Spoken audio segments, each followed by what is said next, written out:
Welcome back, everybody. For those of you who decided to stay for the duration, and I'm glad you did, as this is I hope, to be the more hopeful panel. As a journalist, I grew really tired of always covering the shine the light on the problem stories. And there's a small but new trend in journalism called solutions journalism, where we cover things that work in the hope that they can be replicated and scaled in other places. So I like to think of this as the solutions panel. Our participants are Chris Pike, a research engineer for the Alaska Center for Energy and Power, Andrew McDonald, Vice President of Alaska Renewables, and Joel Groves, who's an engineer with Polar Consult Alaska.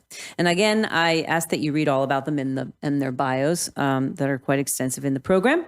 And let's just get right back into it. And let's start with Chris Pike and talk a little bit about solar. Let's just start at the very beginning. I just got back from Mexico, a lot of sun there. Does solar actually work in Alaska? Yes. Next question. We're rolling. It's always a lot of fun to give the solar talk in the middle of January when the sun comes up at, I guess it's 9 now. And if it does. When it comes up. But yes, solar works in Alaska. I think, judging by the laughter, I think everybody agrees with that. Does it produce as much energy here as it does in Mexico? No. I don't think that's going to surprise anybody. It will probably not surprise anybody either to know that the reality of the situation is that you produce as much solar energy with your kind of average system in one day in June as you do during the month of December, or in 2 days of June is the month of January, and so on and so forth. So, we don't have the level of production that you might see in places like Mexico or Hawaii or California or those type of places. So we're very seasonal. So I like to say that we basically have an 8-month solar season here. Starting in March is when things really start ramping up for us. Not to say that you don't produce in February, but starting in March is when things really start producing. April, May, June, July, we're kind of going great guns. I have solar in my house. I typically don't really pay much of a utility bill during those months. And then, of course, it starts going down in the fall. Since the next question that people usually ask is, what about snow? I'll just say that solar panels do not work when they're covered in snow. They don't generate, they're not magic. Just like wind turbines don't work when there's no wind, and so on and so forth. But these are problems that, we've kind of learned to deal with. When I first kind of got into solar was about 2015. And there was actually very little solar installed in the Railbelt, and we were really kind of figuring out, how do we best utilize this technology in a northern climate? And so people were asking questions like, should I get on my roof and clear snow? Can we do this on a utility scale and things like that? Since that time, the amount of solar installed has just kind of increased exponentially. The technology has improved. Even like if you look at a system like Willow that was installed, I think it was 2018, that uses monofacial panels that can absorb sunlight just on one side. And then a system in Kotzebue, for example, that was installed just a couple years later that uses bifacial panels that can absorb sunlight from both the front and the back. That Kotzebue system produces about 15% more energy. So, we are learning, and the technology is getting better, and I'll leave it at that. Can you talk to us a little bit about net metering and annual net metering? Absolutely. So net metering is essentially a system of billing which allows someone with a solar system on their home or business to be credited at the retail cost of power. So for example, you consume energy in your home or business throughout the day, at night and during the day. Your solar panels are generating electricity during the day. And so if there was no net metering, anytime you were sending energy back through that meter onto the utility and not consuming it on site, you would get the wholesale cost of power. And so basically you can think of that as what the utility pays for the fuel that they're using to generate your electricity. So for Chugach, depending upon the quarter, that's between 4 and 6 cents. For MEA, it's about 8 cents, so on and so forth. But anybody who looks at their electricity bill knows that your bill is way more than 6 cents. In fact, it's usually, depending upon where you are on the Railbelt, it's between 20 and 25 cents. And so what net metering does is it allows us to get that full 25 cent or 20 cent credit for the electricity that we consume in our house, no matter when we produce it. And that is, we do that by month. They total up your what you produce versus what you consume each month, and then they net it out. And that's kind of how the regulations are currently set up. If that were on an annual basis, like it is in California and other places, rather than doing that in a month, they would do it each year. And so that would improve the economics quite a bit. A well-sited solar array in Alaska, like a rooftop array, typically has about a 10-year payback, just a simple payback. And if we had annual net metering, it would probably cut a couple of years off that. You'd be looking at like a 7 or 8 year simple payback.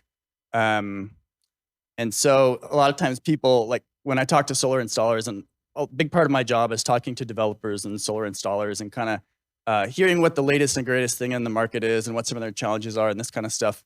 But people often say, okay, I want to go net zero. And so I want to produce as much energy as I consume on an annual basis. And that's great, but the installers have to be really, really careful to make sure that people understand that that doesn't mean that they're not going to pay an electric bill for 12 months. Because what's going to happen is because we have this big seasonal variation in solar energy, you're going to end up overproducing a lot in the summer, and then, you're not going to produce in the winter. And so an annual net metering will basically allow you to kind of spread that production out a little bit more. Well, that's great. That leads me to my next question. So what are the barriers to large-scale solar projects in the Railbelt? So what I've heard are a couple different things. Number one, land. I know that we live in the biggest state in the country, and we think that we just have lots and lots and lots of land. But what I keep hearing over and over is that we have a lot of land, but we don't necessarily have a lot of like transmission and distribution. And so when you're looking for a place to put a solar array, you're looking for land that is cheap, relatively flat, easy to access. So it's got to have road access because we don't want to be helicoptering in our solar panels or something like that. And then it's got to have access to transmission distribution resources. And so it's kind of like, those are these pancaking things that that can make it challenging. The other thing to keep in mind is what was the next thing? It takes quite a while to get these systems up and running. And, in fairness to the utilities, it takes a lot of their time as well. They have to put a lot of design and engineering time into these systems. They have to conduct these interconnection studies. So it's not the kind of thing that you can just say, okay, I want to put a solar array here, and then the next year it's going to be up and running. So there is that lag that happens because kind of what I hear is that the utilities are really good at running their systems that they currently have, but they don't necessarily have a lot of extra staff to dedicate to helping to site and to conduct a lot of these studies that need to happen in order to put these things on the system. So long-term planning, Yep. also land that's easily accessible. I could see that as a huge problem in Alaska. Yeah. Barriers to rooftop solar in the Railbelt. So there's some of the same utility constraints actually. Staff. Typically, at most of the Railbelt utilities, there's one, maybe two people that are approving most of the interconnection requests for these systems. They do a really good job in that they are usually able to plan. They know that most of those requests are going to come in during the summer, and so that they can allot the staff. But even so, every single summer when I talk to installers, there's always times when they're kind of waiting for some of those approvals to come in. If you're in the municipality of Anchorage, then you have to get a municipal permit, and so there's that as well. We currently have about 5 rooftop, like residential, small commercial solar installers in the state. I know there's actually more than that, but when you kind of look at the vast majority of the installations that go in, really it's about 5 companies. To date, they have been able to keep up with the installations that have gone in.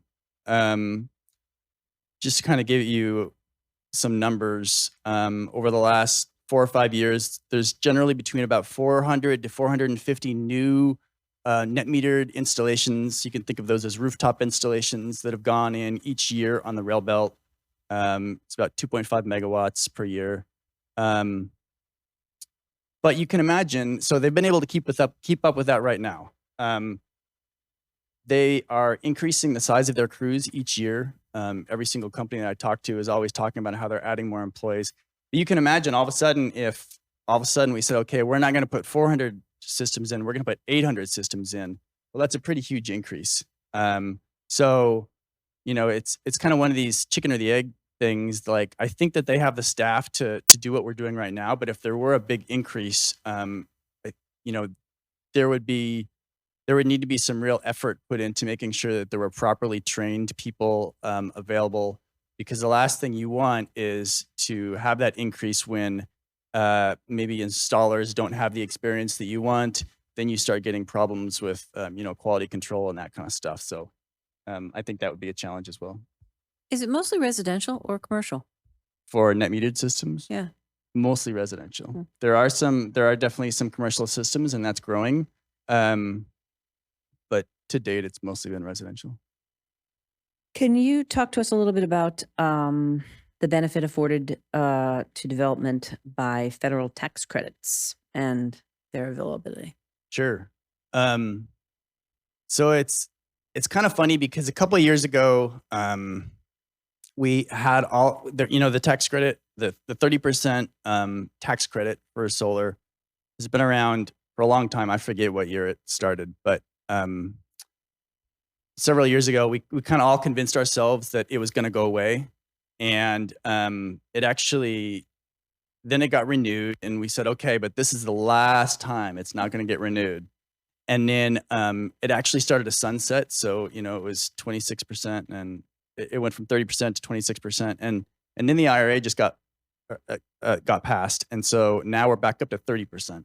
As Anthony alluded to, we're at 30% for the next 10 years.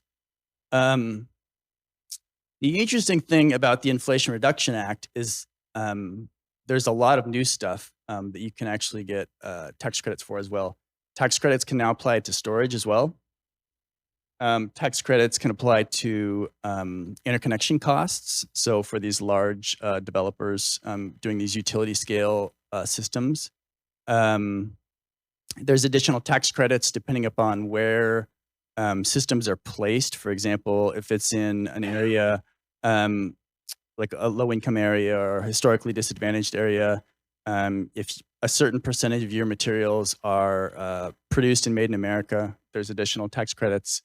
There's also, there's also additional requirements that are required. So, for example, my understanding is that if you're a developer and you have a large array going in, if your solar array is greater than 1 megawatt, then you're required to use union labor if you're going to qualify for that full 30% tax credit.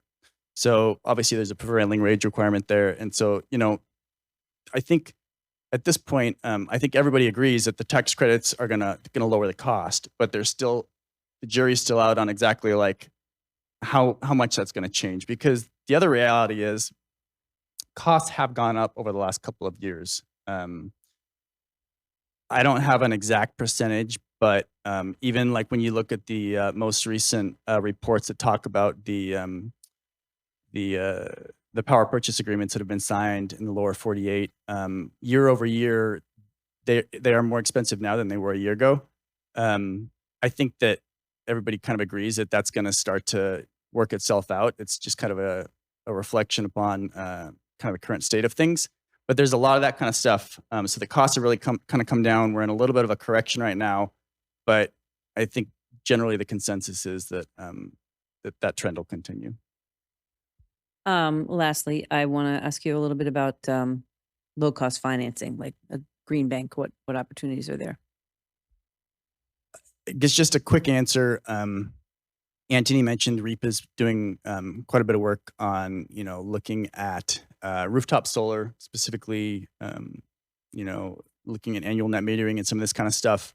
And I'll give him credit. He put together this a really nifty calculator, which makes it really easy to compare, different financing and that kind of stuff. And basically, Green Bank is great, especially for like smaller systems, because these have typically been harder to finance in the past. There are, for most people that finance solar, they usually end up refinancing their house, just because or not refinancing, but taking a loan out on their house, because that's how they can get the lowest interest rate. There are some banks. My understanding is that there are some banks in the state that are starting to finance small PV systems.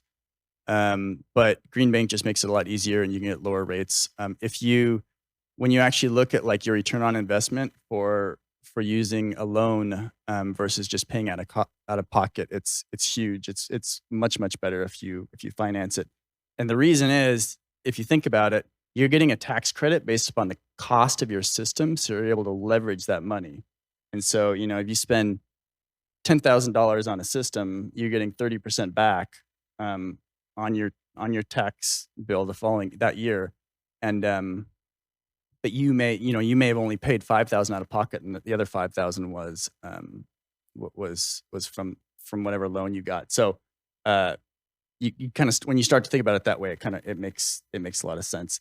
And having that low cost financing for a wider group of people,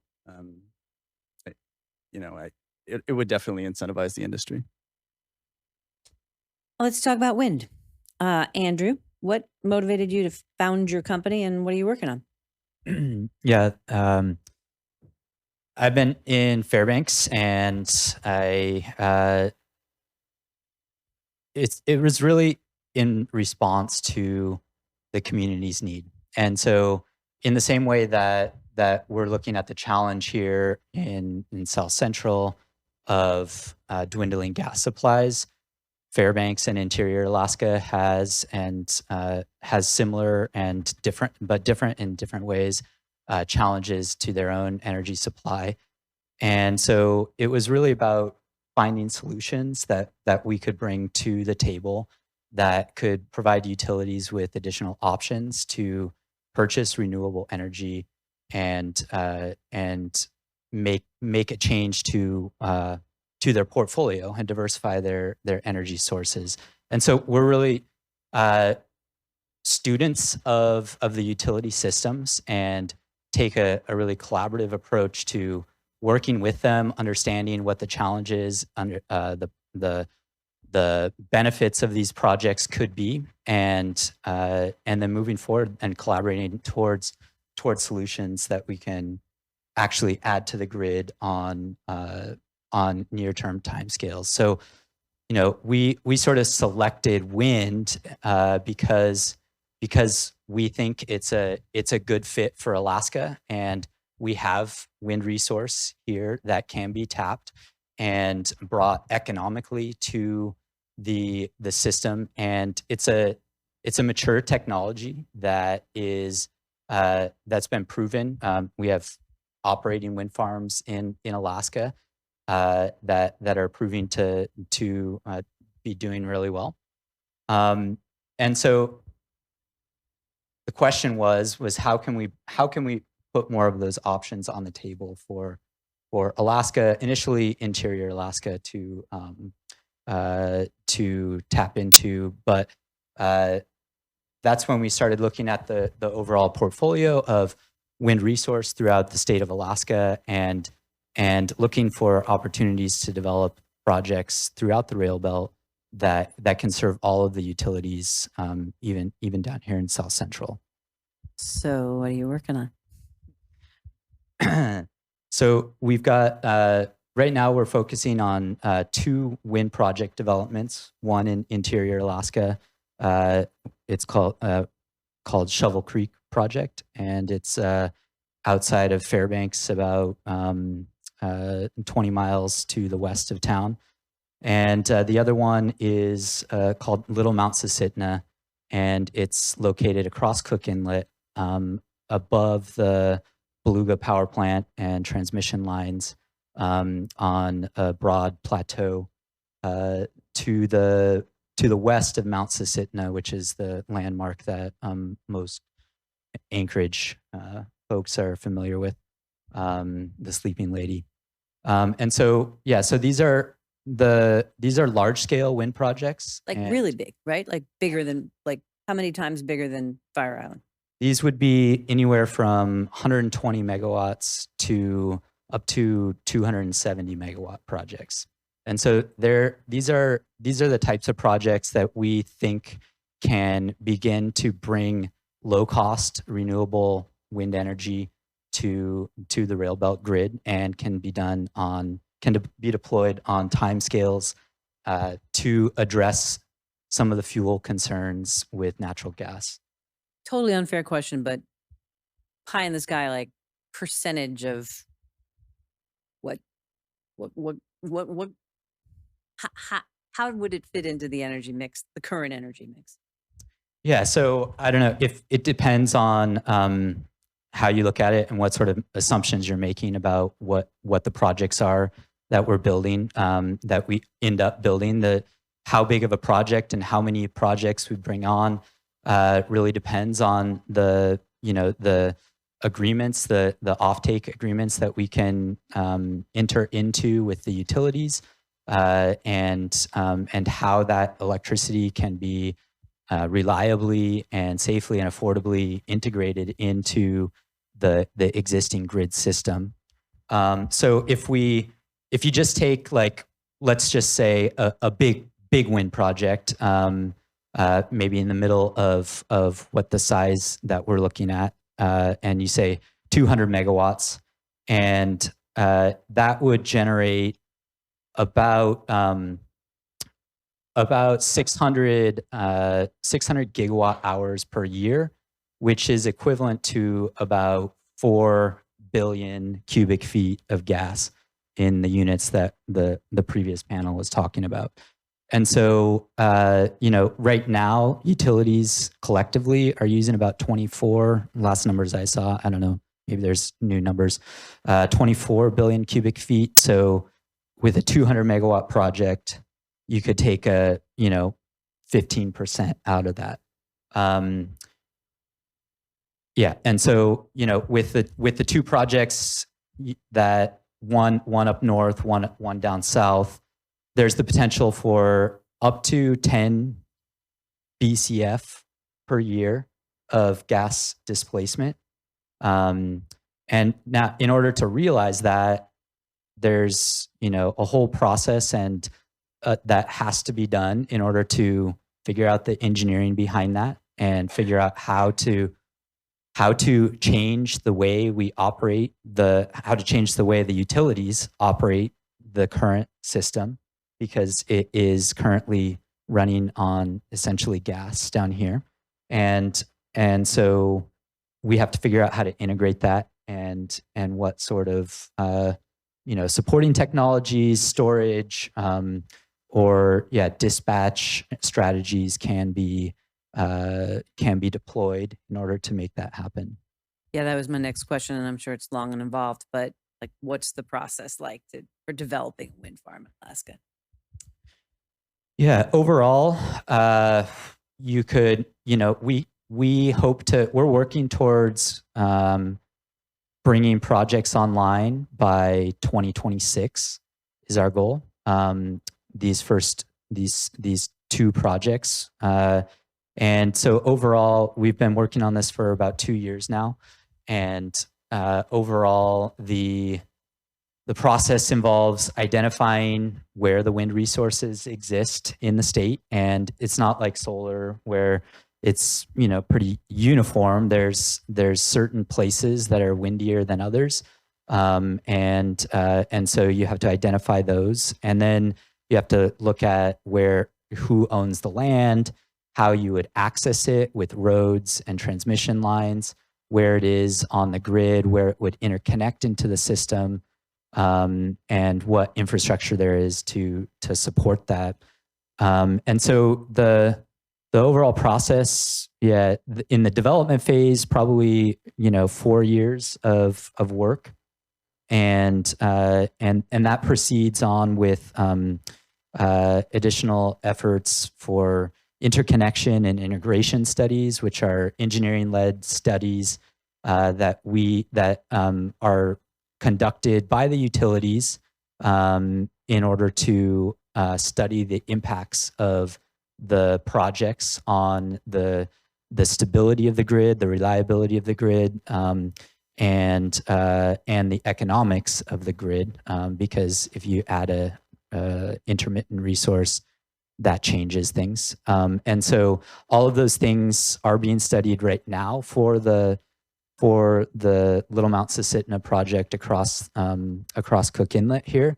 And we were respondents to Chugach Electric's request for proposals for renewable energy projects about a year ago. And we were selected to proceed with these interconnection and integration studies. Right now, we're studying a 122 megawatt project in collaboration with the utility and the engineering consultants that they've brought on to conduct the study.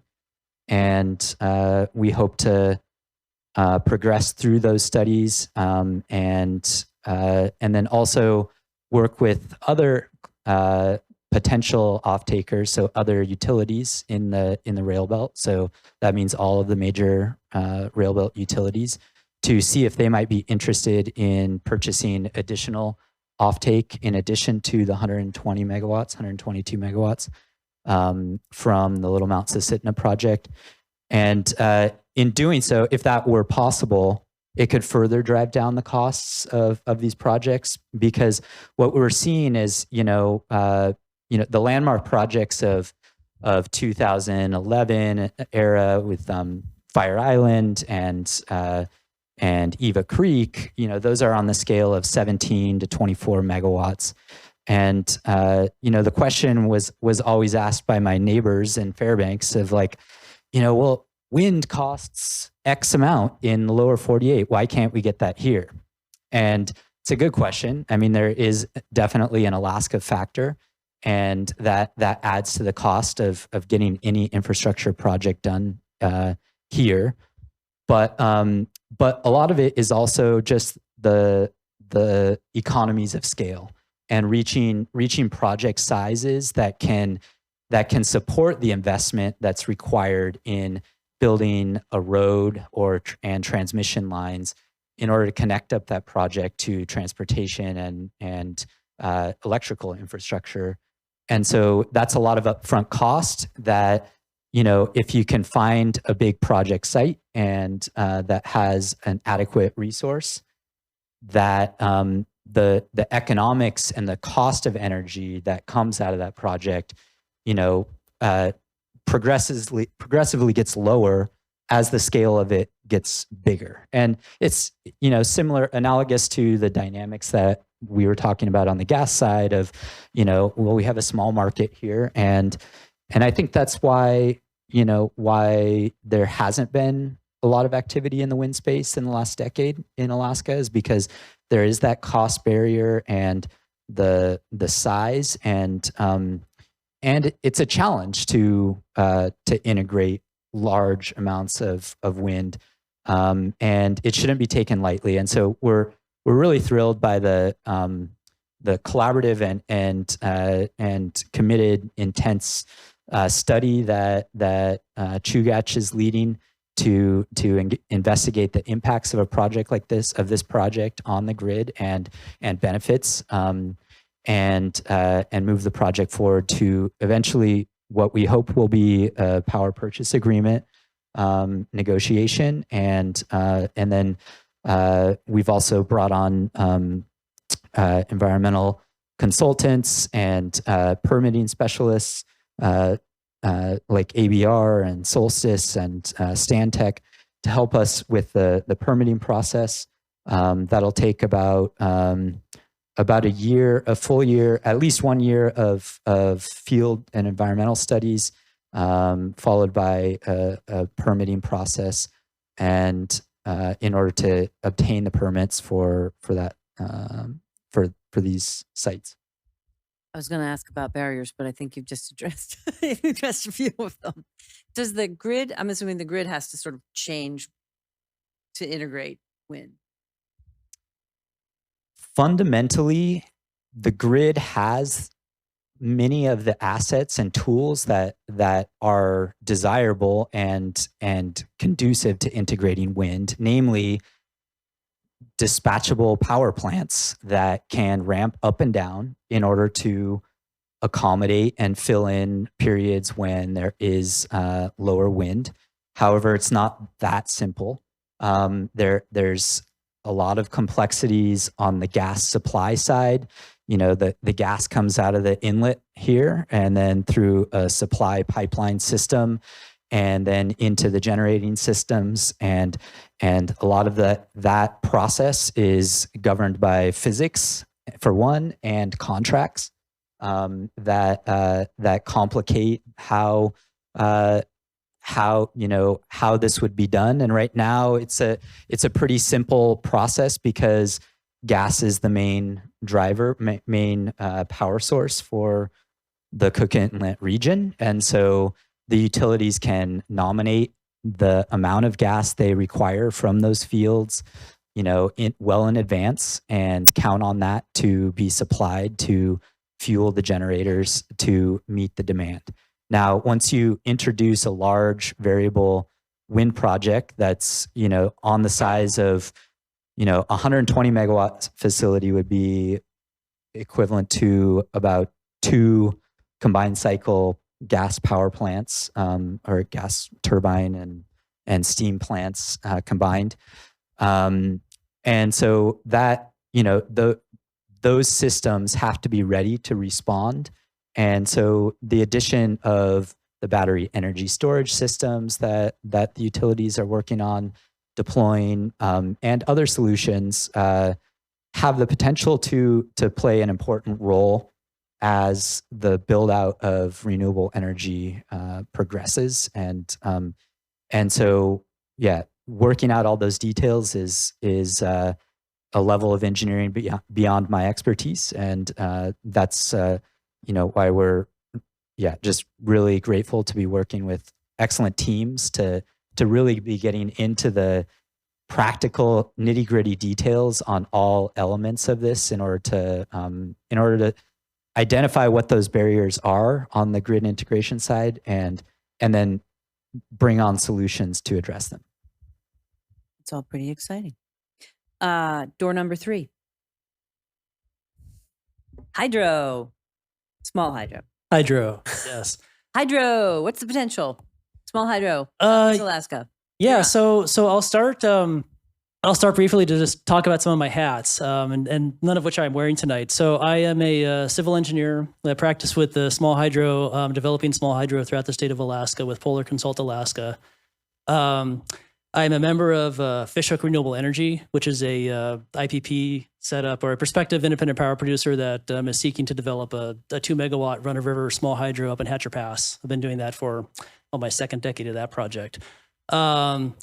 Through that, I am the president of the Alaska Independent Power Producers Association, a trade group set up of independent power producers trying to collectively advocate for our common interests, develop and further the independent power producer market in the state of Alaska.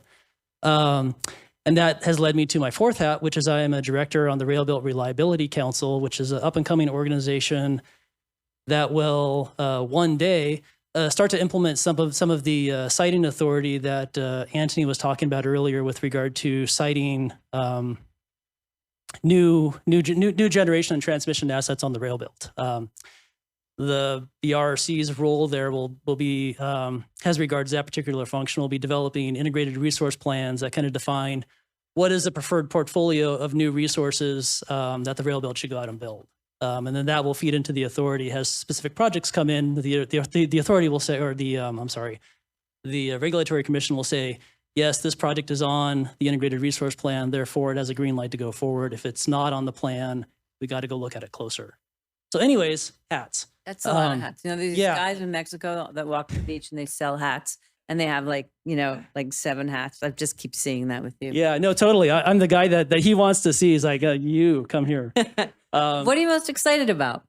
So a lot of it's exciting. Hydro is super fun. As a practicing engineer, it's not a cookie cutter thing. It's really interesting. Every single project has its own unique technical aspects, challenges, opportunities, and stuff. And just conceptually, hydro it's a very long life asset. There's hydros throughout the world. I mean, so hydro is one of the original electric generating technologies. Niagara Falls is one of the first electric generating stations in the world, still there. 120, 130 years after the fact or after the inception. And even within Alaska, there's a lot of hydros that are in their second century working on original equipment. So it's extremely capital intensive up front. So it's really hard to justify building it. It's almost always more expensive than the status quo or the alternatives at any given time. But when you look out decades into the future, paid off hydro is the cheapest power that we have. So it's sort of a way of transferring current generational wealth to future generations, which is pretty cool. So the resource potential, I think that's where we started here. So in South Central Alaska, just talking about small hydro, which I'm going to really fuzzily define, sort of commercial or small hydros between 100 kilowatts and 5 megawatts. And that's sort of an Alaska specific definition. The more, like the national or international definitions, small hydro would probably go up to about 50 megawatts, but up here, small market. So we'll stick with 5. And recognizing again, there's an economic trade-off. You've got a supply and demand curve. The more you pay, the more you can justify to build. But round numbers, so the small hydro potential in the Railbelt is about 100 megawatts.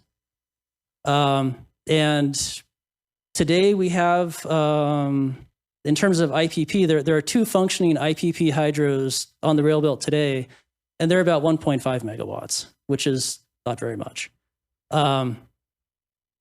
If you talk about something like, we just saw 40 cents a kilowatt hour as a number that's bandied about for this Dixon Fork project. If you applied that to the small hydro world, golly gee, I've never even speculated about such numbers. A couple hundred megawatts. I mean, if you could see 40 cents a kilowatt hour for small hydro, then wow, like every creek in the land would be economic. Just about, it'd be nuts. So 100 megawatts, we'll just stick with that number. In terms of energy output that would look like, roughly the size of Bradley Lake. So like 5 to 10% of the total Railbelt load would be coming off of these small hydros. 100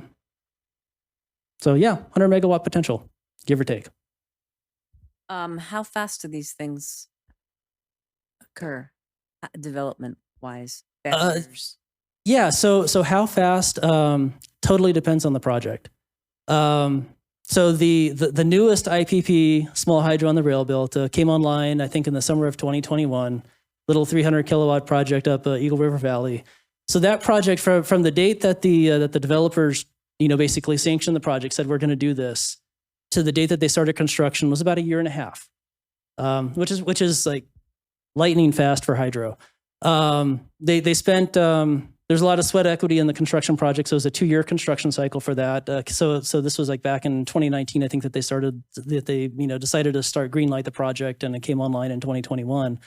Now, before that, there was, some unknown years of mulling this idea around the campfire. I don't know how long that went on. There was a couple years of hydrology. The developer's a hydrologist, so he was able to go out and do his own stream flow measurements to find the resource. How much water is there going to be to feed in this project, and so on. I think he did his hydrology study went like 3 or 4 years. So that is a less than 10-year project. That's a sort of a best case. Fishhook, my personal project, my white whale so we started looking at that internally in about 2004. If everything had gone well, it probably could have been built in about 2012 or so. And any decade now. And then so at the other extreme end of the scale is the other hydro on the Railbelt, the South Fork project, also up in the Eagle River Valley. The hydro site there was homesteaded in the 50s. The husband of the couple that homesteaded the property was an engineer that recognized with his business partner, who was one of my mentors, the hydropower potential. And so they actually homesteaded that site thinking hydropower. And it took about 50 years to get that project to turn into a reality. And that's not the only 50-year project that I know of in the state. I know the Falls Creek project in Gustavus had the unfortunate that was also conceived of many decades ago. And it had the unfortunate problem that the intake was located inside a national park. And so that one required an act of Congress and a few other things to happen. And it took about 50 years to get done. So hydro is a very long lead project, or a very long lead technology, usually. I mean, and in the best of cases, like with Juniper Creek, the 300 kilowatt up in Eagle River, you could actually do it pretty quickly. I mean, he got through the entire permitting process in about 1.5 years, and the design process and all the other stuff that he had to do between I'm going to do this to I'm moving dirt in about 1.5 years, which is really pretty incredible, and pretty unique. So that's sort of the best case, I think. Is there anything that can be done to sort of ease some of the hurdles that cause these things to be so long term? So with regard to those types of issues, it's really very project specific. Juniper Creek was really easy. It's up on the side of the mountain, so it's far above fish habitat. So the fish habitat permitting process is often a multi-year process in itself. For that project, it involved some habitat biologists from Fish and Game coming out, looking around and saying no permit required because the fish are all a mile downstream. But other projects, if you're in fish habitat, I was involved in a project out in the Bristol Bay watershed where you're in sockeye salmon habitat. That's important. That project we spent, I think, 5 years. About 5 years studying, and the project was in marginal sockeye habitat, but nonetheless sockeye habitat. And we spent about 5 years scrutinizing the prospective impacts of the project on the habitat. And before we finally, answered all of Fish and Game's questions, and they said, yeah, okay, here are the permit terms, and your project makes sense, it can go forward. So it's all very project specific. If we pull it back into the Railbelt, the barriers right now. So like I said, if there's this 100 megawatt potential, and if I put a price tag on that, I'll say it's 15 cents a kilowatt hour, maybe 20 cents a kilowatt hour would economically justify that 100 megawatts. And today, we've got 1.5 megawatts at a price signal of the 5 to 8 cents a kilowatt hour that we heard in the first panel. So one of the issues is how do we get that price signal to move up? And one of the challenges that we have in Alaska, so in the lower 48, a lot of these sort of contractual terms have been ironed out. There's a 1978 law named PURPA that established a framework for independent power producers to sell power into the grid. That was actively adjudicated down in the lower 48 by the market, and it's all pretty ironed out now. In Alaska, that none of that law directly pertains up here because we're not really subject to those FERC rulings. And so I'm gonna go down the rabbit trail just a little bit, and hopefully not totally go too far. So in really simple terms, there's two components to the revenue that an independent power producer will receive. There's the avoided cost of energy, basically the fuel that is not burned, and to some extent entirely the avoided costs that are not incurred by merit of the operation of this other project, of this renewable asset or a cogen or whatever. The other piece of it is the capacity value, which is what. So the capacity is, on a gas plant, you go out and you build a gas plant. The capital cost of that gas plant has to be recovered through the rates, and that's sort of the capacity component. And you have the same idea with a renewable project. And so it's the capacity that a project avoids by merit of its existence. So in the lower 48, there's a healthy capacity market. Every, IPPs get capacity value for their projects. I'll pick on PJM as one of the utility. Not utility. It's one of the.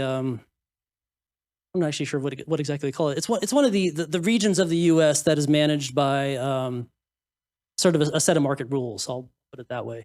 On PJM, they say they look at, for a renewable project, they look at the capacity value of the project.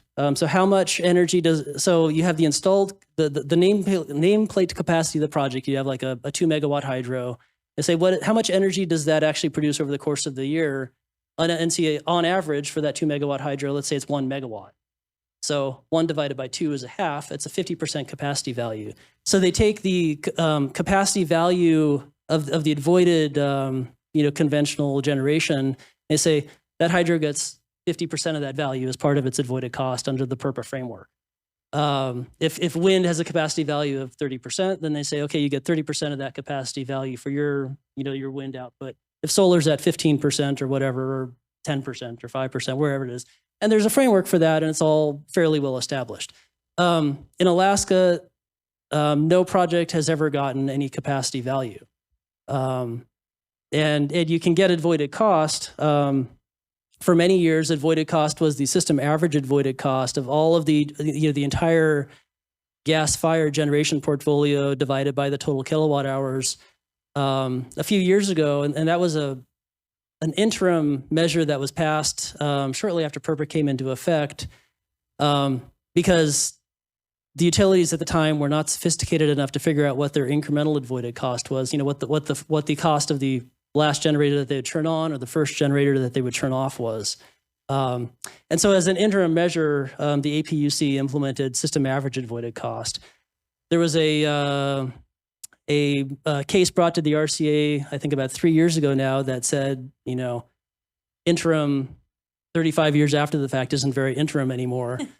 And got that changed to incremental avoided cost, which is now the law of the land. But the capacity value is still out there. And this is, I apologize for the really long-winded story. I'm in the weeds. Yeah, totally.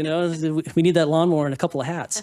But so when we look at the current price regime of that 5 to 8 cents a kilowatt hour that is avoiding the development of small hydro, and if we add in that capacity value and you move it up to say maybe 10 cents, let's just call it from 8 cents to 10 cents a kilowatt hour, 25% gross revenue increase, that would unlock a vast amount of that 100 megawatts of hydro. Maybe that would move in, 25 to 50 megawatts of that hydro all of a sudden becomes economic.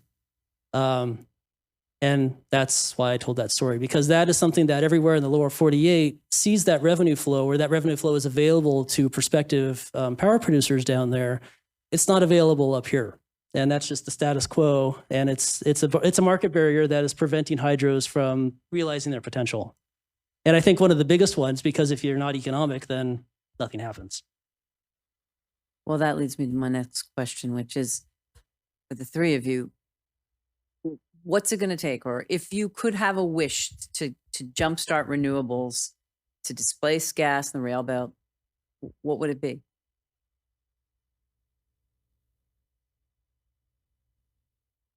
You can't say new legislation. More hats. More hats. You know what I'm getting at. Yeah, I mean, I'll take a quick stab and then others can kind of fill in the gaps. But I know that one thing that we've already mentioned several times tonight is, better transmission is something that gets thrown around all the time. It just like we talked about investment earlier. You know, you don't want all your money in that one fund. You also don't want all your renewables in one place. And so, you know, if you can diversify your wind resources so that you have 100 megawatts here and 100 megawatts in Fairbanks, and you know, put that around the state, then that's going to help to firm things up. And the same thing with solar.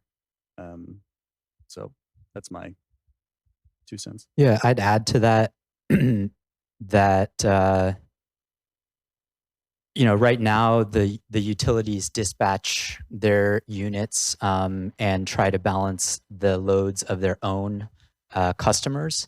And in a scenario where you were to, you know, create a larger grid that's optimized and dispatched optimally across the entire rail belt, there are cost savings that could be achieved there. And the ease and cost of integrating large scale renewables would be better. It'd be cheaper to integrate large scale renewables, and so that combined with a diversity of wind resources and solar and hydro and geothermal, you know, located at different spots around the grid. When the wind is blowing one place, it's maybe not at another, and that diversity in dispatchable assets, like the balance of the system from existing gas and coal and liquid fuels that exist on the system. If we could economically dispatch those in the most optimal manner, then that would lower costs for everybody and make it easier to reduce and integrate, reduce the cost of integrating renewables onto the system. So if there was one wish, that would be one. It's, you know, it hasn't been it's not what's in the blood of the utilities, you know, the way things have been done since these utilities were formed. So it's harder to do, and there's a lot that has to be done to make that possible. I think there's a lot of potential in that. And then from the flip side too, we could, you know, packaging, you know, even if there's not the ability to dispatch the existing resources on a combined level, maybe there's an opportunity to combine resources from a procurement point of view. And so in terms of, like, you know, if Chugach were to, you know, procure some wind power from the project down here, but also some from a northern project, and vice versa, so that, you know, in the same way Bradley Lake, each utility has a share of the existing production from that facility. And so you could, rather than saying, okay, this is my wind farm and I have to do everything to balance it, if everybody could collaborate commercially or in a load balancing area to take a little bit of energy from whatever from all the projects, that adds a lot of diversity and to the system. I think from hydro, so a lot of those issues don't directly pertain to hydro, and I'll speak to that in a second. But I think for hydro, it's really the revenue. You know, if we could see the just a little bit more revenue, it would unlock a lot of those projects. And again, it's such a capital intensive project or technology that it's really difficult for the private sector to justify it because it's a capital intensive project and it's such a long life that return is so far away. That upfront revenue, if you're going to get the private sector to develop these projects, you need that revenue profile to support them. And so with regard to like integration and so on, even with Runner River Hydro, they are. So the output varies throughout the year with the availability of water in the creeks, but it's predictable and it's dispatchable and it's plannable on a year ahead, a week ahead, a day ahead basis. So you can tell the utility, you know, tomorrow I'm going to produce X megawatts, X kilowatts, whatever the size of your project is, and it'll be there. You know, subject to the reliability of the transmission distribution circuits, the physical plant itself, and so on, which any individual generator asset has those limitations with reliability. But the water will be there, and so just to kind of flesh out what the run-of-river water resource looks like, all through the summer. And this is a project specific. Every project has its own specific design point in the hydrograph, but throughout South Central Alaska, you generally see the same hydrograph, which is, and with nuances of it, between regions and basins and so on. But all through the summer, you have 100% output 24/7. So that's like 4 months, 5 months, depending on where you are, of full output of your nameplate capacity. As you get into the fall and everything freezes and you get snow, your water resource your water resource and your power output starts to drop down in a fairly predictable way. By the time you're now in the dead of winter, you're at about 25% of your nameplate capacity. So if you had that 100 megawatt distributed resource, it'd be putting out about 25 megawatts this time of year. So that would continue to decline through the fall or through the late winter into spring, until your minimum output is just before the start of breakup. And depending on where you are in the Railbelt, that's March, April, May, even June if you're up in the Alpine somewhere. And with the onset of breakup, it'll quickly come back up to full output. And so that's sort of your annual hydrograph.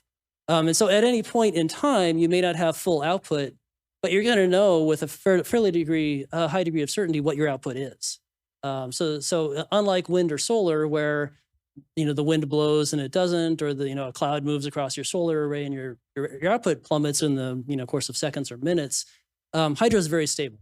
So you don't have any of the concerns of frequency regulation and some of these integration concerns that you need to deal with where the battery systems, the BESSes that the utilities are putting in will help to mitigate that. Hydro, you can basically plug it right in, and it just works. What it doesn't address is seasonal supply. If there were 800 megawatts of run-of-river hydro and you built them all, then you're going to have a problem in the wintertime because they're only putting out 80 megawatts in the late winter when you need a lot more than. So it's not a complete solution. It's part of the solution. It's part of this new portfolio that could come to be. But the nice thing about it is it does avoid a lot of those integration considerations. Another benefit of it is it is extremely distributed. So if we talk about that 100 megawatts of hydro, you're probably talking about 40 or 60, 40, 50, 60 individual projects all throughout the region. They're generally going to be out on the distribution system. So they're going to be distributed much like the load is, relatively easy to integrate, like I said. And in terms of development risk, each little project is its own basket of risk. And so from the region standpoint, the development risk and the operational risk is extremely dispersed and extremely low. So there's a lot of advantages to it. And like I said, it's really cool. Here's a really quick question. Do you guys get along? I mean, I don't mean you guys personally, but are you in your own little silos, or I'm talking about wind, solar, and hydro. Are you in silos, or do you commingle? Or we say portfolio, which is like, okay, renewables portfolio, but like, do you all get along, and is there competition? Curious. I actually think we that. get along really well. Okay. Because, first of all, there's no magic bullet with this whole renewables thing. But, solar is summer peaking, in case you didn't know. Wind tends to, be winter peaking. And you just heard what Joel said about kind of the hydrograph. So actually, I think they can work well together. Just curious. Yes, and so maybe I'm uniquely situated to answer that question. So my APA hat, Alaska Independent Power Producers Association, does include all of these technologies. We have hydrokinetic, and we have cogen. So using it's like a combined heat and power off of a single generator set, or fossil fuel burning device. And yeah, absolutely, we get along great. I would love to see the day when there is a market where we can compete. And we can all compete against, with the various attributes of our projects. That market is not here. And I would love to see that day, because not because it would necessarily benefit me. You know, I'd be in competition with these guys. You know, each project would live and die on its own merits. But because the benefits to society would be so profound of seeing that competition functioning like the market does. Okay, questions from you all. Acknowledging climate change as an important factor outside of market economics, how might the legislature and or consumers leverage climate urgency to make change happen faster? Anybody want to jump in on that one? I mean, personally, my background is not as a renewable energy developer. I spent 10 years as an associate professor at the university in Fairbanks and studying ocean sciences and earth science. And you know, the climate problem was probably the most motivating factor for me to get involved. And so I think there's definitely an underlying that's for many people that is motivating. However, what I began personally, I realized is that it's not the biggest barrier. And what the biggest barrier is just having, you know, these projects have to stand up on their own economic feet. And we need to bring real projects that the utilities can take to the RCA and say, yeah, this just makes sense from a bottom line perspective. And so I'm personally very motivated by that you know, underlying condition and the situation we find ourselves in from the climate perspective. And that's why, you know, we're trying to focus on solutions, and this is part of it, and all of these will be part of the portfolio, I believe. And everybody has their role to play. I think there's maybe you're asking yourself what can you do, and really it's going to take a lot of contributions from the entire community to address the problem of climate change, and in doing so we'll also, I think, relieve some of the economic and energy security questions that are driving this primary discussion here today.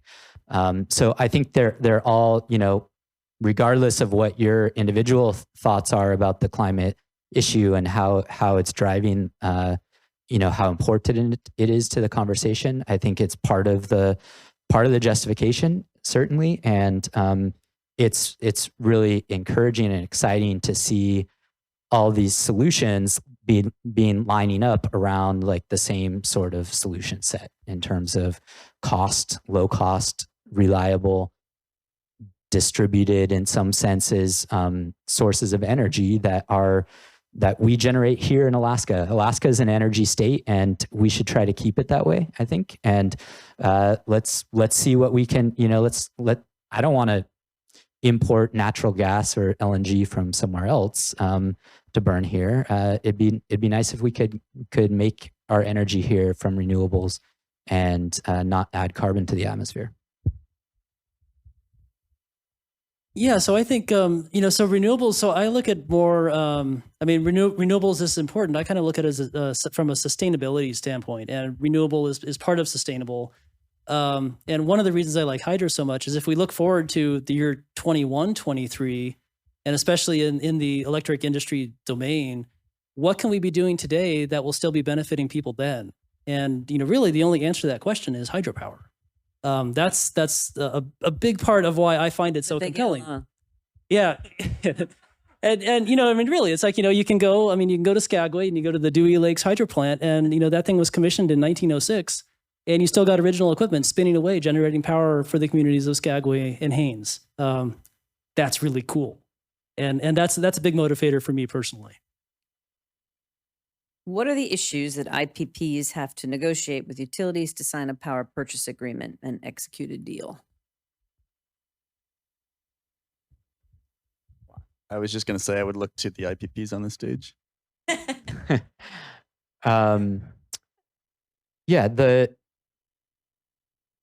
the negotiation, I mean, we haven't entered that phase with Chugach Electric yet. And so I can't really speak from experience. But the industry has, a lot of experience with executing PPAs, not too much here in Alaska. And so it's a new market. And there will be, a lot of discussions that I think we'll have to have and honest discussions with the utilities about like how this is going to impact that, and how these projects are going to impact the cost of energy on the grid, and so that's why we really have to lean on these integration and interconnection studies, and work together to optimize and find solutions that make the power purchase agreement process easier and tenable for all parties. We have, in order to build a project, we have to bring in order to build a project like the ones I'm talking about, we have to bring in hundreds of millions of dollars of outside capital investment in order to deploy these large projects, and that is backed up by the by the agreements that we hope we will be able to sign with the utilities if our project pans out to be a viable and cost-effective and reliable addition to the grid. So there's a lot of terms, and I think I'm encouraged by the process that Chugach has kicked off in terms of the RFP, and expect and hope that will transition into once we get through the interconnection and integration studies to an opportunity to negotiate a power purchase agreement. So from the small hydro perspective, tonight's vocabulary word is monopsony. And for those of us who do not know what a monopsony is, it's the flip side of a monopoly. A monopoly, of course, is where you have one buyer that controls the price for all the one seller that controls the price for all the buyers. You want to go buy a pint of ice cream, you've only got one kind, and it's going to cost $10 a pint, whatever. So monopsony is where you have one buyer who controls the price for all of the sellers. And that is what we have today on the Railbelt. If you are a small IPP, like a hydro, that wants to sell power to a utility, like any of the utilities, you will either accept their power sales terms or you will not have a project. That's the reality today. Or your third option is you can appeal something to the Regulatory Commission, spend several $100,000 in a regulatory proceeding, and hope for a different outcome. If you're a large project, like hopefully Andrew is, if it comes to that, you can probably afford to do that. If you're a small project looking at a project with a CapEx of a few $1 million, you really can't. And that, among other reasons, is why you don't see any small or very many small IPPs, hydropower projects out there. Spell it. Ooh, M-O-N-O. I didn't know this was going to be a spelling bee. I would have practiced. Monopsony. S-O. There's a P in there. M-O-N-O-P-S-O-N-Y. Monopsony. I'm looking at time. I think we have time for one more question. Let's see. Yeah. How many acres of forest has to be cleared for the 6 megawatt solar farm in Matsu? So I'm trying to think exactly how many acres that is. I want to say it's 40 acres, and it essentially went into an area that it's like black spruce. So they cut what they're doing it in an interesting way. They're clearing anything that's taller than I think about 3 or 4 feet. But whereas in lower 48, what you generally see is they took a dozer and they literally just turned it into a dirt field. They're actually leaving most of the native vegetation, such as berries and that kind of stuff. So it's an interesting way of doing it. They're actually really interested in seeing how it works, because it actually could be really advantageous from from a mowing point of view. Like, you don't have grass growing up; you just kind of have like that your native plants right there. So, Pushback from environmental groups at all? I think, when I kind of talk to folks, we talked about barriers earlier. Community acceptance is another one of those things. I think depending upon the project location, there's definitely pushback. Yes. And I will say that one of the projects that we just got funded is kind of studying the integration of agricultural and solar. It's kind of a natural, when you think about like where you're going to put solar arrays, you know, you need lots of flat area, and it seems perfectly natural to co-locate those two things so that you're not getting rid of kind of that virgin land, and hopefully it's a win-win for the agricultural community and for the solar community. But things like that are getting a lot of interest nationwide and up here in Alaska as well. Final thoughts, anyone? Thank you for the opportunity and for coming out tonight. I guess just thinking about the problem statement and the future of energy in Cook Inlet.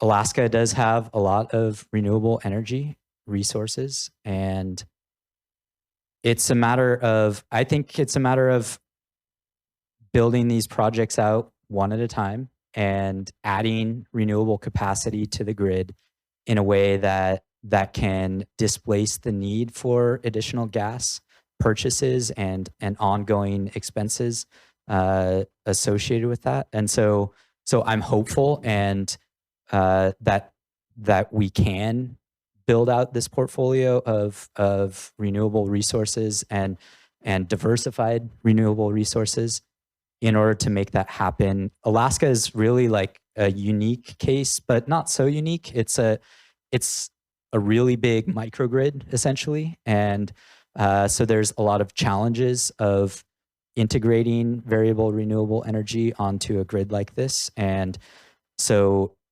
how we address those going forward and how we roll out, if we think of a strategy going forward and what does the future look like? I mean, take one, we could start putting together 200 megawatt wind projects and build, stage them and build them, one per year. And by 2030, we could be displacing 24 BCF of gas. That's in terms of energy. And so, but the challenge is much bigger than that, because that's a lot of wind, that's a lot of renewables, and integrating that into this big microgrid will not be easy and will require additional, storage and flexibility resources. And but I'd say the other thing is thinking about this 24 BCF that we use for power generation. There's another 50 or so BCF that's used for heat and commercial and industrial and in residential applications.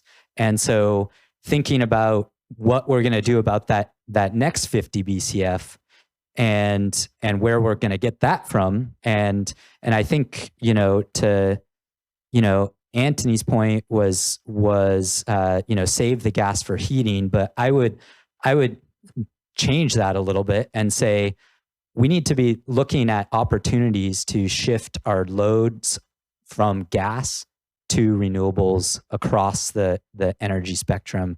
And that means deploying, that means increasing our use of heat pumps to heat our homes and businesses. I have one in Fairbanks, an air source heat pump. So you can ask me how that works.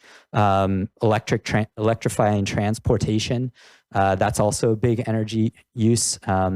And electrifying heat in industrial applications as well.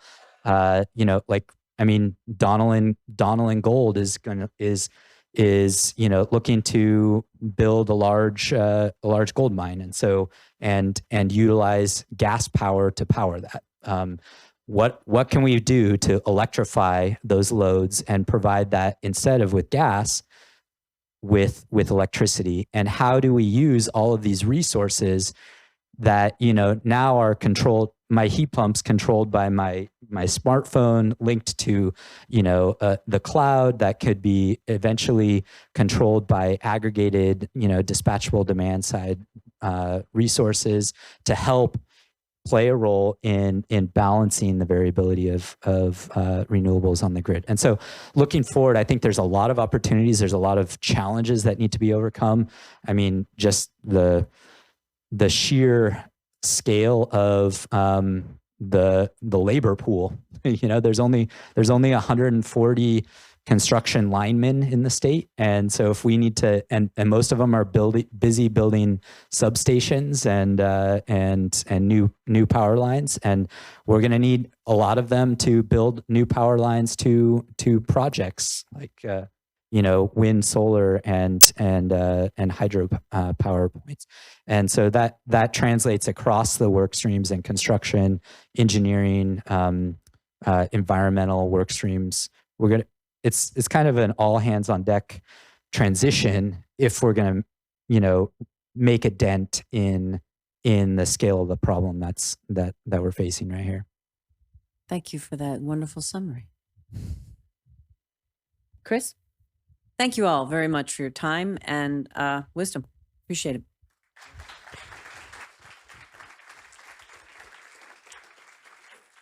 Thanks a lot, Elizabeth. My name is Chris Rose. I'm the Executive Director of Renewable Energy Alaska Project, and I want everyone to give Elizabeth a hand for doing a great job tonight. Thank you for helping us. Also wanted to thank all of the panelists. We had 6 people who gave a lot of time to us tonight and flew down here and so on. So thank you to the panelists. Thanks to the Anchorage Museum for letting us be here. And by the way, if you've brought anything in here, please take it out when you go. Also, thank you for coming here. It's been a great turnout tonight. I know we lost a few people over the course of a long evening, but we had a nice group of people to hear the story that we think needs to be brought to the public a lot more. I also want to thank the REAP team that helped put this event on, particularly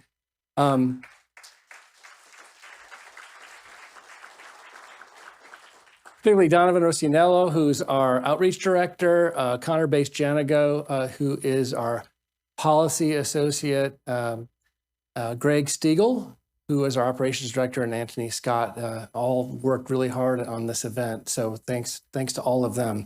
I want to mention a few things you can do because there's a lot to do. I think one of the things to think about is to provide us feedback. If this was a useful evening for you, let us know.